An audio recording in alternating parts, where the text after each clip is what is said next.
There's a funny story to this, but it's a coincidence. Sorry. Okay, bye. Bye. ফোনটা ধরো silent করে দিই। আমার আবার সাইলেন্স করার বাটনটা নষ্ট হয়ে গেছে, সেটিংসে গিয়ে এয়ারপ্লেন মোডে করে দিতে হবে। সবাই হাসে তুলে, এটা তোমার ফোন?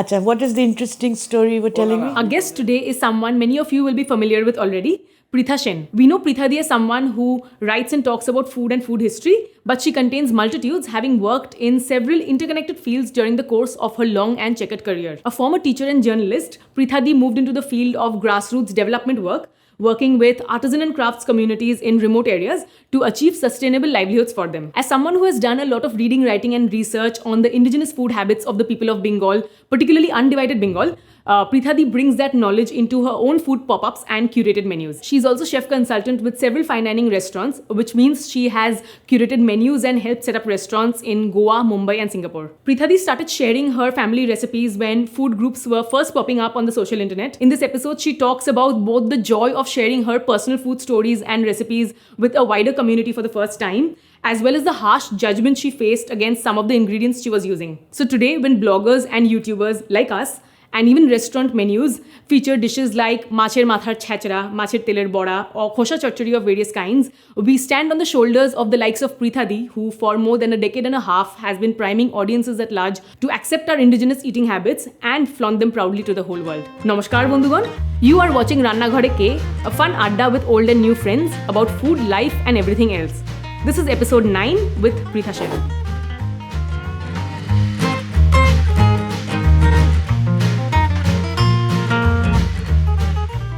আচ্ছা পিতাদি, প্রথমে আজকে আমরা কি কি রান্না করছি সেটা বলে দাও।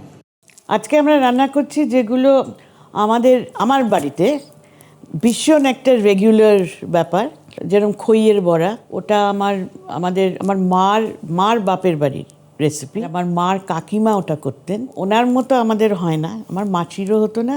আমি আমার মাসির কাছ থেকে এটা শিখেছি। আবার it's been pass down from my mashi, but I don't remember my দিদাস, আই রিমেম্বার মাই মাসিস। So it's good enough. It's not bad. আমি খেয়েছি ওটা, তোমার একটা পপ আপ। হ্যাঁ, আর করছি একটা ডাল, ওটাকে কখনো আমি বিক্রমপুরি ডাল বলি, কখনো মহেশ্বর দিয়ে, যেটা দাদুদের গ্রাম ছিল। আর ওইটা নাকি শীতকালে হতো। আমার দাদুরা ভীষণ ভালোবাসতেন খেতে। আমাদের বাড়িতে চল হচ্ছে ডাল লাস্টে খাওয়া। হ্যাঁ, তো লাস্টে একদম সে তখনকার দিনে ওরা এরমভাবে আমার দাদুরা হাতটা পাততেন। হ্যাঁ, আর ঠাকুর বা যেই সার্ভ করতে, আচ্ছা আরেকটু ডাল আছে, হ্যাঁ, এরম করে হাতটা পাততেন, ওইটার মধ্যে দিয়ে এরম করে খেতেন। আমি দেখেছি আমার দাদুকে ওরমভাবে ডাল খেতে।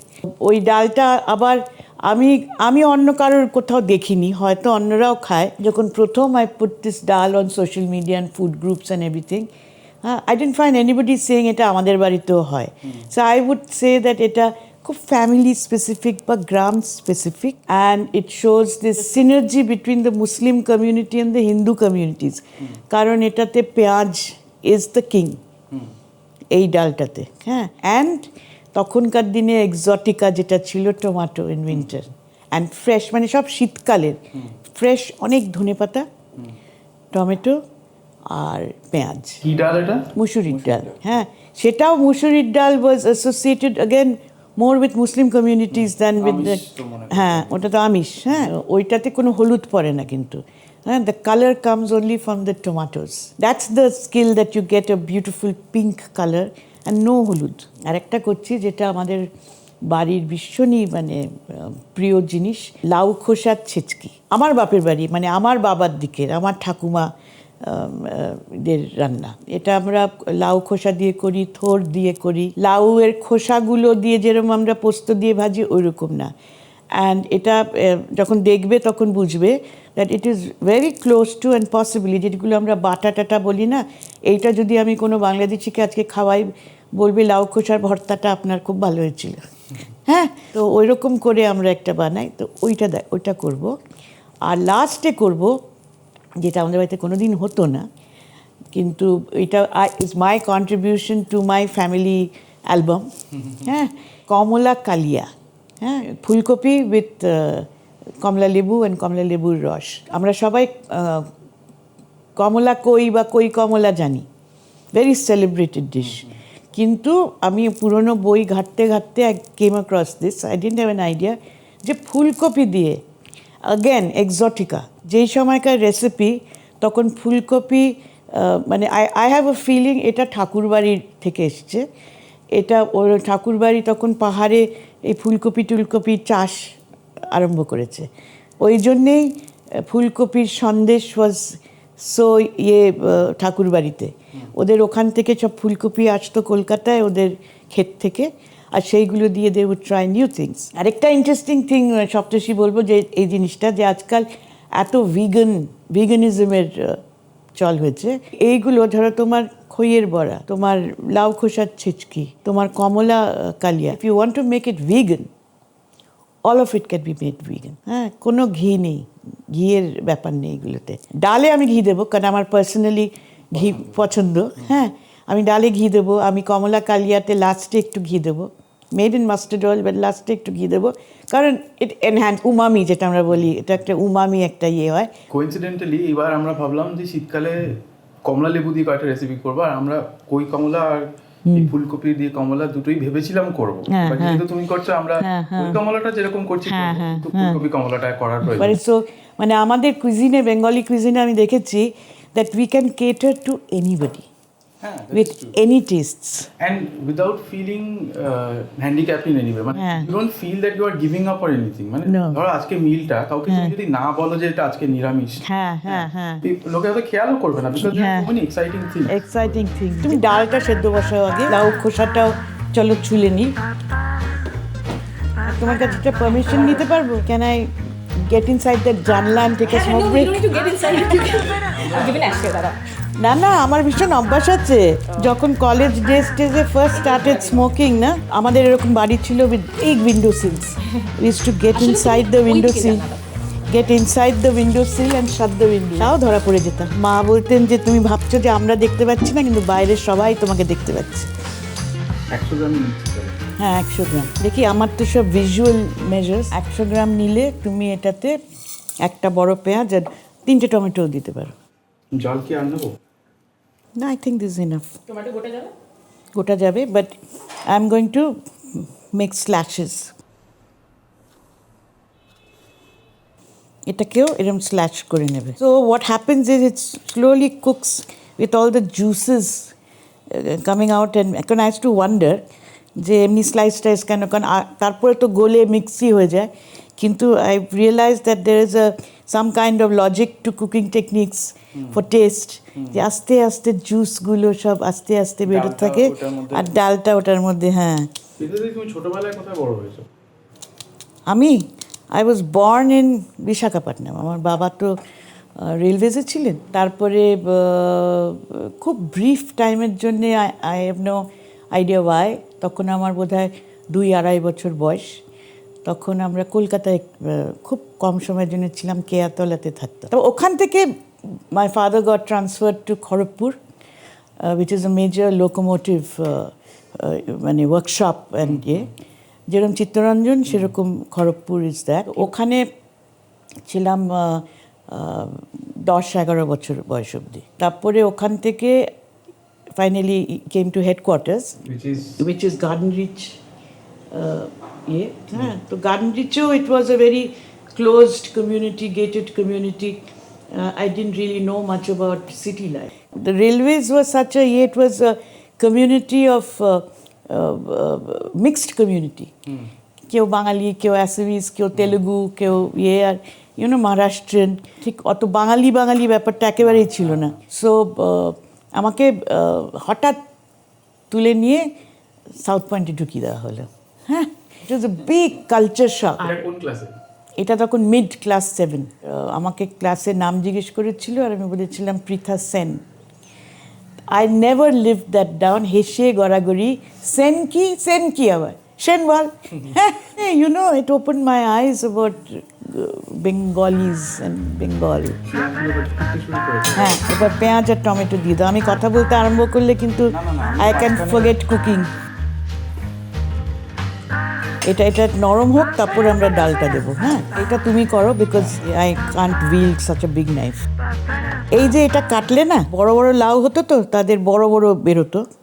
হ্যাঁ, ওটাকে নাথিং ওয়াজ ওয়েস্টেড, ওটাকে ছিলে এরকম করে কেটে রাইস ফ্লাওয়ার ব্যাটারে ফ্রাই হতো, ওটাকে বলে লাউয়ের ঘাড়া ভাজা। ও আচ্ছা, মানে কি এইটা কি খুলে ফুলের মতো খুলে না কি? সেটাও হয়তো করতে পারো, you can try that. But যেটা হতো যে এটা ছিলে নিলে, ছিলে এরকম ফিঙ্গার চিপ স্টাইল কাটলে, ওটা নুন হলুদ টলুদ দিয়ে আমি একটু ফ্লেভার, হ্যাঁ বোটাটা বাদ দিয়ে আমি একটু ফ্লেভারিং করে রেখে তারপরে চালের গুঁড়োয় ওইটা ভাজা হতো, লাউয়ের ঘাড়া ভাজা বলে। And the same thing is there in Burmese cooking. They do these loki fritters, bottle gourd fritters. হ্যাঁ, সাউথ ইস্ট এশিয়ান কুকিং এর সাথে আমাদের বাঙালিদের অনেক মিল আছে। অনেক মিল আছে। Are you more comfortable with the boti Pritha ji? No, I can't. আমার মা বটি পারতেন না। My mother was always a knife person. আর তাই জন্য আমরাও কেউ বটি পারি না। কি করছি তো এরকম ফাইন করে কেটে নেবে।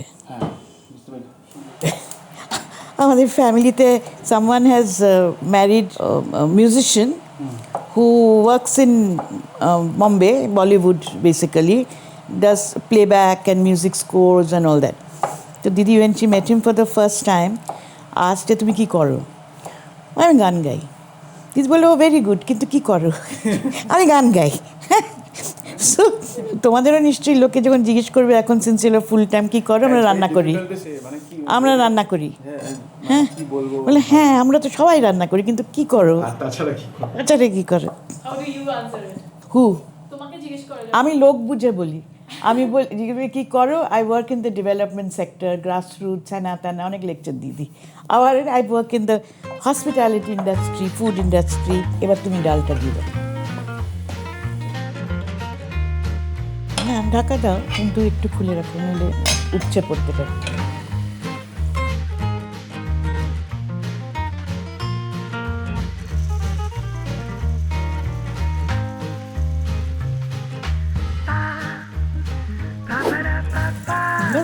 বাস, I think that's enough. This is 76 grams. এটার মধ্যে তুমি এখন আদার রস দাও, চিপে আদার রস, বেসিক্যালি 3 টেবিল স্পুন।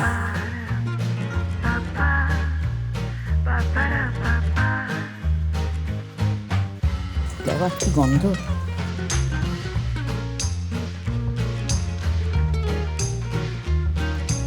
চালের গুঁড়ো আর ময়দা দাও, তারপরে একটা বোল জল নিয়ে এসো।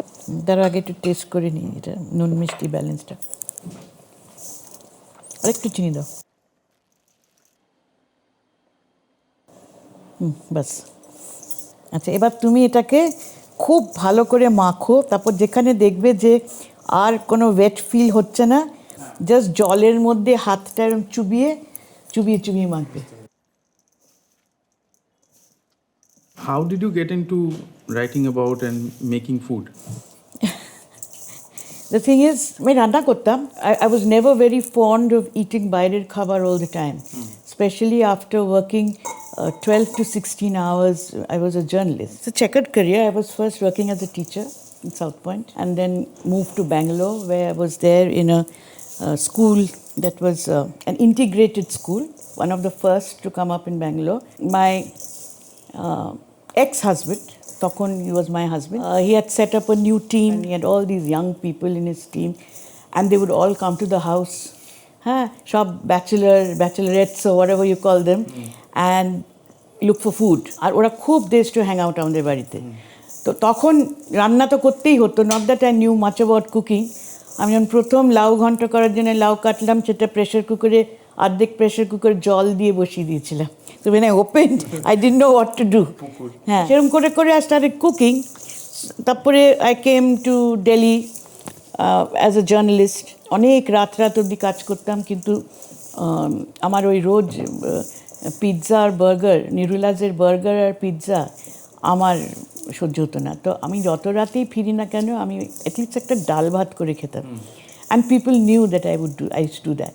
So again, all the young people who worked with me, আর ওদেরও তখন হয়তো ছুটি হচ্ছে, সব আমার বাড়িতে এসে বসে পড়তো আর যা থাকতো। So I got used to also always cooking in larger quantities. I knew that খাওয়ার লোক থাকবে। In 2000 I quit mainstream journalism and I joined the development sector. আচ্ছা, যারা বোঝেন না তাদের জন্য, মানে আমিও জানতাম না আগে, ডেভেলপমেন্ট সেক্টর বলতে কি বোঝায়? ডেভেলপমেন্ট সেক্টর মানে বলতে বোঝায় যেটা সাদামাটা ভাষায় what the NGOs do. It can be across sectors. You can work with women, you can work with education, you could work with human rights, health, agriculture, traditional crafts, at grassroots level. সেটা করতে করতে আমার মা ভীষণ, আমার বাবা চলে গেলেন 2008-এ, আর 2008 থেকেই আমার মা ভীষণ অসুস্থ হতে আরম্ভ করলেন। তখন I use to come and stay in Kolkata, আর ভীষণ অসুস্থ হওয়াতে doctor had given her specific diets, এত ক্যালোরি, এত গ্রাম, এত অ্যান্ড ওই শাক সবজি, ছোটো মাছ, এই ধরনের জিনিস, তেল মেজার করে। তো আমি নিজে করতাম ওই 5টা মিল, আর একদম আমার মা বাবা রিটায়ারমেন্ট হোম করেছিলেন ওই নরেন্দ্রপুর সোনারপুর ওইখানটা, একদম গ্রাম ফ্রেশ নিয়ে আসছে। অনেক নতুন জিনিসও দেখতাম, জিজ্ঞেস করতাম কী করে রাঁধবো, মাকে জিজ্ঞেস করতাম।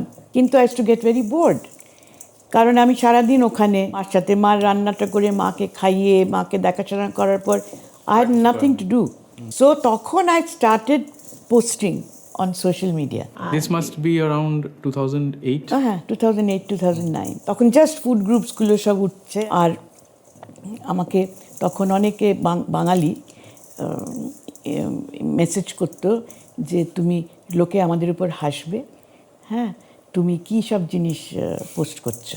তো আমি বললাম না, this are food, why what's wrong, বলো please take that post down. কিছু একটা ছ্যাঁচড়া বা মাছের মাথা দিয়ে কিছু একটা আমি পোস্ট করেছিলাম, আমাকে লিখেছিল please take that post down, people will laugh at আস, যে আমরা কী ধরনের খাবার খাই। I said, no, definitely not, I am very proud and I am very intrigued by the way we eat. I will keep doing. I used to put up recipes, and অনেকে করতো, especially অবাঙালিরা, who are also discovering Bengali food beyond কষা মাংস, যেটা সারাক্ষণ সবাই post করতো, আর মালাইকারি very soon. আর তারপরে বাঙালিরাও, the younger population, আমাকে অনেক মেসেজ করতেন, তুমি না, you reminded us of our mother, মা, আমার ঠাকুমা, দিদিমায়, যে আমাকে প্লিজ পৃথা দিয়ে এই রেসিপিটা দাও। ওই করতে করতে আমি দেখলাম I have a massive following. Then Mohit Balachandran বলে, হি তখন was the business development guy for the olive group, and he was setting up these restaurants. He had a group called Chowder Singh. তো সেখানেও আমি পোস্ট করতাম। I have seen one of your videos on Chowder Singh. I think Mulur Paturi. Right. He said, I want to come and eat your food and shoot you. When he came and he ate, so he said, this food has to be put out. আমি পারবো না, আমি তো এইসব জীবনে করিও নি, I like feeding people, that's why I cook, কিন্তু আমি পারবো না করতে, না করতেই হবে, I will help you. So he was instrumental, and my colleague and business partner, we had a consultancy together, Shiv. It's his actually death anniversary today. Both of them pushed me and said, we will help you. করে আমাকে দিল্লির গরমে June মাসের মধ্যে একটা 100 জনের পপআপের মধ্যে ঢুকিয়ে দিল। তখন আমি একদম নাকানি চোবানি, সারা রাত ধরে রান্না করছি, জানি না কি হবে, but it really was appreciated, because that's when I started first with my storytelling. I had an audio visual. তখনও কেউ কিন্তু এগুলো করতো না। It went down very well. তারপরে he pushed me into doing one in Calcutta. I said, বাবা, কলকাতায় আমি করবো না, ওখানে আমি করবো না, আমাকে চিবিয়ে খাবে লোকে। But he said, no, I will come. He came to Calcutta with me. It was sold out. It was 100 days. তখন তাম বলে যে রেস্টুরেন্টটা ছিল, ওই তামে, প্রিয়ার নিচে তামে করেছিলাম। তারপর থেকে I've never looked back. That's how I got into it. লোকে বলে she's passionate about food. I am not passionate about food. আমি নিজে কিন্তু I'm a very small eater. আর আমি খুব সারাক্ষণ এদিক ওদিক, I don't enjoy eating like that. What fascinates me is the entire rationale behind our food habits, the deconstruction of our food. Not যে ও ভীষণ রান্না করতে ভালোবাসে তাই জন্যে ইয়ে করে। Started off as being a stress buster for me. রান্নাঘরে গিয়ে নিজের মনে কুটুর আমার যখন লেখার ওপেনিং লাইন আসছে না, I don't know how to start my feature story when I was a journalist. I'd go into the kitchen and think, and করতে করতে হঠাৎ একটা ব্রেন ওয়েভ এলো, ওরকম ভাবেই I started. Already লঙ্কা আস্তে আস্তে salmon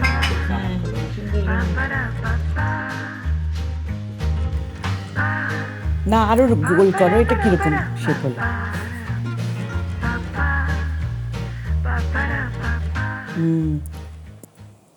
একটা আমরা তো করে রাখছি, কিন্তু একটা ভেজে দেখবে, মানে আমি সবার জন্য বলছি, একটা ভেজে দেখে নেবে যে ভেঙে যাচ্ছে কিনা। আর যদি ভেঙে যায় তাহলে মাখাটা মানে সব বানিয়ে ফেলবে না, কিন্তু মাখাটাতে আরেকটু জল ইয়ে করে আরেকটু ইয়ে করবে। আর যদি মনে হয় যে বেশি ঝুরঝুরে হয়ে পড়ে যাচ্ছে, তখন আরেকবার হাতটা ভিজিয়ে নেবে while you are doing it.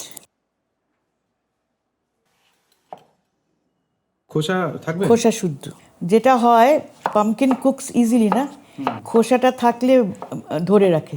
বেশ কিছুটা ধনেপাতা কুচি করো, কারণ আমার এইটাতে লাগবে, আমার ডালে লাগবে, ফুলকপিতে লাগবে।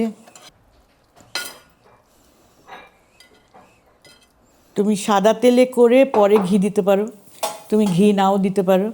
আমি এটা পুরোটাই ঘিতে করব, কারণ আমার ভালো লাগে খেতে। এই পেঁয়াজগুলোকে আমি একটু হাফ করে কেটে নেবো, because they are so big. একদম ছোট ছোট পেঁয়াজ হলে কি বলে বেটার হতো। ছাঁচি পেঁয়াজ হলে এটা করতে হবে। হ্যাঁ, ছাঁচি পেঁয়াজ, সেটাই ছাঁচি পেঁয়াজটাই চাইছিলাম। এটা অনেকটা সাম্বারে যেরকম ওরা ছাঁচি, হ্যাঁ হ্যাঁ হ্যাঁ।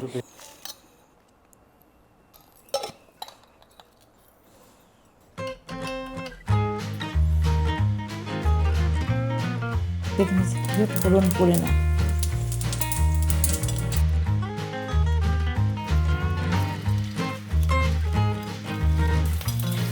এবার দিয়ে দাও ডালটা।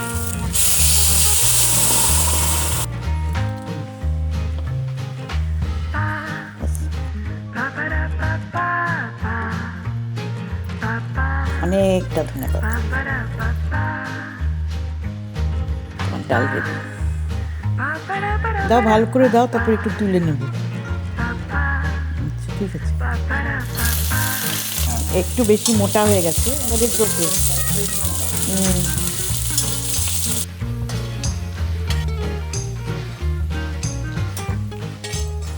তারপরে ছিটা রুটি, হ্যাঁ, এই ধরনের জিনিস, যে চালের ব্যাটার দিয়ে যে ডিফারেন্ট কাইন্ডস অফ রুটিজ নিয়ে হয়, হ্যাঁ, আমরা আজকাল ভাবি বাংলাদেশিরা খায় ওগুলো। That is not true at all.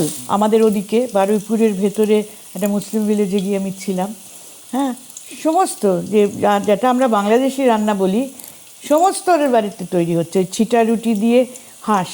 আমি মেদিনীপুরে হিন্দু হাউসহোল্ডে গেলাম, ওরা ওটাকে বলে সরু রুটি, হিন্দু হাউসহোল্ডে, হ্যাঁ, ছিটা রুটি না, সরু রুটি, মানে সরু চাকরির মতো, ওটা দিয়ে হাঁসের তরকারি। So the food habits are not politically bound, they are ethnically and regionally connected. এটা তো একটা কন্টিনিউয়াম, মানে করে একটা বর্ডার তৈরি হলে তো দেশ আলাদা হয়ে যায়। হ্যাঁ, এটা যে বাংলাদেশি খাবার ছিটা রুটি বা ইয়ে, it's because we in Kolkata having aspired to what the standards that a Jomidar had set, who looked down on all this, saying it was subaltern because he had to rub shoulders with the British. You know, slowly what happened is we became apologetic about our food. এটা চর্বির বড়া তুমি বললে, ওই পাঠাকা, ওই চর্বির বড়া। আমার দিদির বিয়েতে one of the highlights was that চর্বির বড়া, দুপুরবেলা, হ্যাঁ, বিয়ের দুপুরবেলা মাছ কাটা হলো, মাংস কাটা হলো, হ্যাঁ, মাছের চর্বি, মাংসের চর্বি, হ্যাঁ, এইসবের বড়া। The richer you get, you keep moving further away from your roots. সেটাই হওয়াতে কলকাতা শহরে জমিদার is following the British, I am following the zamindar, I am following the Thakurbari. And এই যে lost recipe লোকে বলে না, এই lost, nothing is lost. Nothing is lost. Just because you don't know, it is insulting. It is insulting not. to real people who are alive now and cooking it every day. Yes. To say that what they eat is lost. আমি জানি না মানে সেটা lost নয়। হ্যাঁ, যে এই শুধু কলকাতা অঞ্চলের খাবারটা নিয়ে আমরা সেটাকে বেঙ্গলি ফুড বলি। It's a very tiny subset, but that has gone out and masqueraded, I would say masqueraded as Bengali food. Money, it is about privilege. Like a kosha mangsho was street food. ভেটকি মাছের পাতুরি was never there. আমাদের মাছের বাতুরি বেশি হতো বাঙাল দেশে, আমাদের ইয়েতে ছোট মাছ, চুনো মাছ। ভেটকি মাছ যখন আমাদের বড় সাহেবরা কলকাতায় কাঁটা বেছে খেতে পারতো না। আচ্ছা, আমাকে দুটো বিস্কিট দেবে, এবার খিদে পাচ্ছে। না, আমি এখন মিষ্টি খাবো না, আমি একটু বিস্কিট খাবো। তোমাদের সাথে লাঞ্চ খাবো তো আমি, তখন কাঁচাগোল্লা খাবো। হ্যাঁ, এইটা করে তারপরে বিস্কিটটা ভালো তো।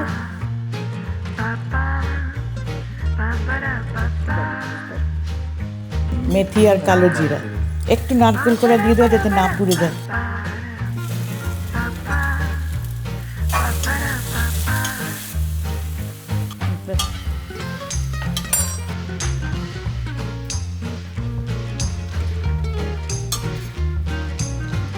নুন আর চিনিটা নিজের প্রেফারেন্সের উপরে, এটা একটু মিষ্টি মিষ্টি খেতে হবে। When you create menus and for pop-ups, for restaurants, consulting, ওই জিনিসটা how did it start? Restaurant started with one of the partners who set up mustard. তো বললো তুমি কি রান্না বান্না করো? তাহলে হ্যাঁ একটু একটু করি। So she came back and googled me. ততদিনে আমি pop-up top-up করেছি। She called me up and she said, would you be interested in doing the food? Because ours is a Bengali and French restaurant. We have a French chef, but we don't have a Bengali person to do the food. তখন আমি ভাবলাম যে this is another new challenge. I always like to go in, and you have to do that with a concept, and a concept that ties in with my beliefs. So of course, they are not going in with my vision. যারা set up করছে, it's their vision, I am just helping them achieve it. So I have to find a way, আমি আমার নিজের জিনিসটাও কিভাবে আস্তে আস্তে মানে করছি এবং keeping their interests in mind also. So I have to make it work, and I am a traditionalist, you know, I can go against my grain and do fancy fusion food. আমি পারবোই না, আমার ওই skill টেকনিকই নেই। তারপর plating টেটিং I leave it to expert skilled, আজকাল young people they know all that. মাঝে মাঝে একটুখানি বকাবকি করি, আমি যেটাকে ফুল বেলপাতা বলি, এটা এক গাদা ma'am this are edible flowers, হোক এডিবল, আমি এই বাগান চাই না। হ্যাঁ, ওই অত মাইক্রোগ্রিনস, অত ফুল টুল সব দিয়ে মুভ, আমার ডিশের রং দেখা যাচ্ছে না, সরাও এগুলো। But it's very nice working with young people, and then they slowly start getting interested in their own food. কথা বলতে বলতে কুমড়োটা আগে দিয়ে দিলাম, আগে সর্ষে বাটা দেবে।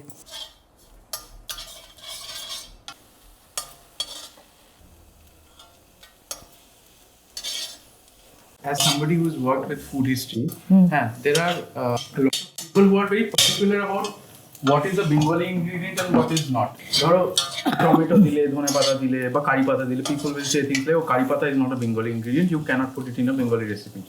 So how do you deal with, you know, মানে pedantic behavior like that? Because I am also pedantic.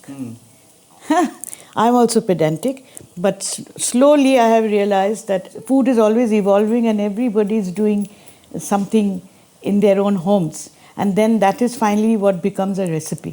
Right.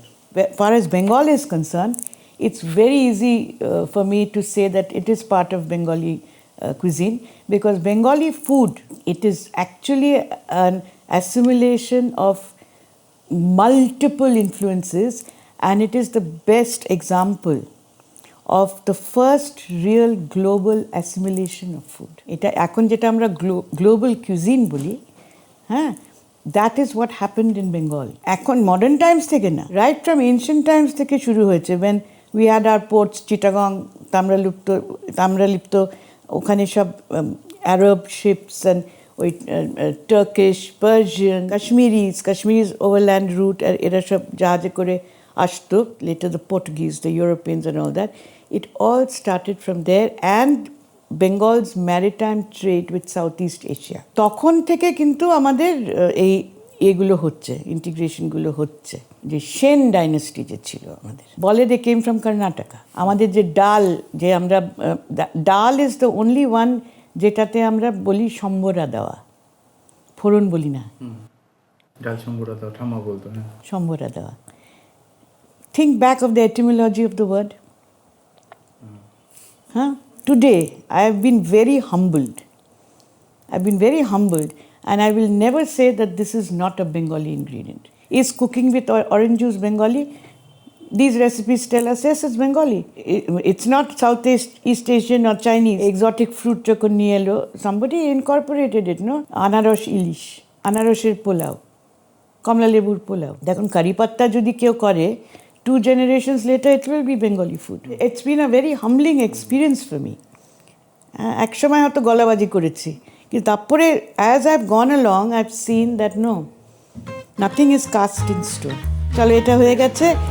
এখন লাস্ট তুমি চাটা বানাও, আর এই লাস্ট ইয়েটা বানাই আমরা, আলু ফুলকপিটা। আমার কয়েকটা স্টিলস নিও এখানে, সো আই ক্যান পোস্ট। এইটা একটা ছবি তুলা। এই ডাটা আর পাতাগুলো দেখে আমার ভীষণ লোভ হচ্ছে। ডাটা চচ্চড়ি, পাতা বাটা, আরেকটা জিনিস যেটা আমি সবাইকে জিজ্ঞাসা করি, anyone who is related to the food industry in any way, মানে restaurant industry in any way, is why do we not have good Bengali restaurants? What Why do is we your not- definition of a good Yeah, Bengali so restaurant? why do we not have restaurants which serve the quality of Bengali food that we are used to eating at home? Why is it that home cooking standards are higher than even the fine dining Bengali restaurants? Okay, I'll tell you why. Because আমাদের যে home cooking, whether it be Bengali or it be any other is labor intensive. It relies on very fine techniques and there's a lot of finesse when we do it. But in a commercial kitchen, or a mass cooking, it is very difficult to adhere to those standards. And therefore, commercial kitchens, people have kind of reinvented and restructured different ways of doing the same thing. আর সেখানে there's a lot of dilution of finesse. Okay. Lot of dilution of finesse. And they play on the thing also যে লোকেরা বাড়িতে যেরকম খাচ্ছে রোজ, বাইরে এসে why should they pay money to have the same kind? So they want a different kind of experience. And therefore অনেক বেশি তেল, অনেক বেশি মশলা, অনেক বেশি যে রিচ, আমরা বিয়েবাড়ির খাবার যেরকম লাপাতে লাপাতে খেতে যেতাম ছোটবেলায়, খেতেই যেতাম আমরা, হ্যাঁ, কেন? Because ওখানেও the same principles were at play. অনেক তেল দিয়ে রান্না করলে তাড়াতাড়ি রান্না হয়ে যায়। কিন্তু বিয়ে বাড়ি রান্নাও is sometimes tastier than some of the restaurants in Kolkata. Yes, because এখনো you have some old cooks are doing it who mastered it. But in modern kitchens, you think that I'm going to set up a restaurant, you hire some Bengali chefs or any other chefs. ওরা বংশ পরম্পরায় করে আসেনি। যেরকম আমি আমার মা আমার দিদিমা ঠাকুমার কাছ থেকে শিখেছেন, আমি আমার মা দিদিমা মা মাসি পিসির কাছ থেকে শিখেছি। Is there no way of মানে taking that education into a formalized মানে ধরো হোটেল ম্যানেজমেন্টে যারা ক্লাসেস করছে, এটা তো I've been for it for a very long time. যেরকম ধরো বেসিক আমি তোমাকে বলছি, I was shocked. আমি শাক বানাচ্ছি, এত শাক কাটা হয়েছে একটা রেস্টুরেন্টের কিচেনে। আমি কিছু একটা করতে বাইরে গেছি, ফেরত এসে দেখি দ্যাট এক ডেকচি জলে শাকটা সেদ্ধ বসিয়ে দিয়েছে। তখন বললো, শেফ বলেছে, মানে the executive chef, he is Bangali, but he has no clue যে আমরা শাকটা স্টিম করে খাই, আমরা let it cook in its own juices, সেই কনসেপ্টটা নেই। বিকজ ওর ঠাকুমা দিদিমার কাছ থেকে শেখেনি, ও এসেছে কমার্শিয়াল এস্টাবলিশমেন্টে। কে অতক্ষণ ধরে কড়াইয়ের মধ্যে শাকের জল শুকাচ্ছে করবে? আর ওদেরকে শেখানো হয়েছে কমার্শিয়াল কুইজিনে এই যে পিউরিড পালক টালক এসব হয়, ওই সেদ্ধ করে পিউরি করে ফেলো। আর ওই কালারটাও নিশ্চয়ই ব্রাইট গ্রিন। হ্যাঁ ইম্পর্টেন্ট। বাড়িতে এসে তুমি তোমার মা ঠাকুমা দিদিমার রান্না খাচ্ছ, but you're not really looking at it yourself, and you're going out and you're doing what is popular, and then basing your foundations on what is popular, you're doing your fusion. So foundation যেটা সেটা নিয়ে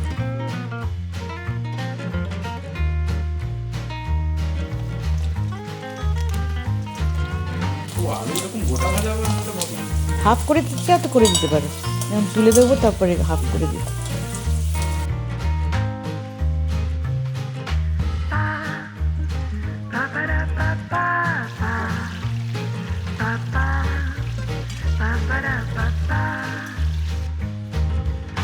I detest Kashmiri language. Bas.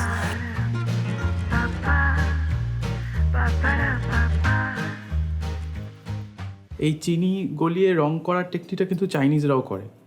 ওই যে পোক বেলি, ওরা যে একটা রেড কালার রেড ব্রেস পোক বেলি হয়, ওটাতে ওরা অনেকটা করে এই লাল ক্যারামেল বানিয়ে তারপর ভাজে।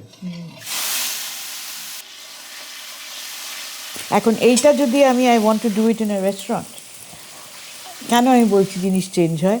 I can't make it only with ginger paste because I will not have enough gravy. So what will I have to do? পেঁয়াজ বাটা। So অনেকটা আমাকে পেঁয়াজ বাটা দিতে হবে to make it gravy enough.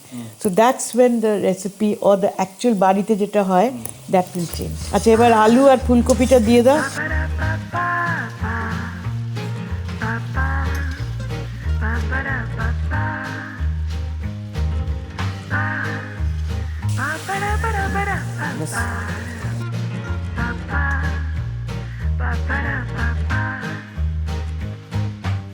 ঘন হবে ঝোলটা। টক নেই খুব একটা ইয়েতে। তোমার একটু তোমার রিয়েল অরেঞ্জ জুসটা দাও তো, আমি ওই জন্য দিই। ছুলে নিলে মানে এইগুলো রোয়াগুলো, অ্যান্ড দেন ইউ ডিসিড। ওকে। এখন এটাকে তুমি পাতলা ঝোলও রাখতে পারো।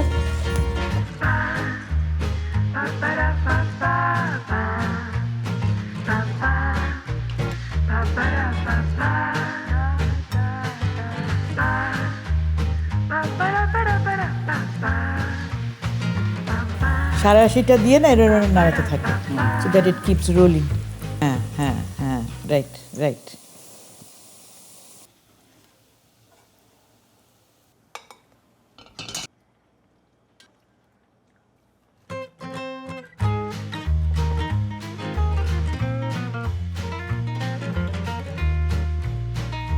আসার সময় তোমার ঘি নিয়ে এসো আর এক্সট্রা কাঁচা লঙ্কা নিয়ে এসো ইফ এনিবডি নিডস।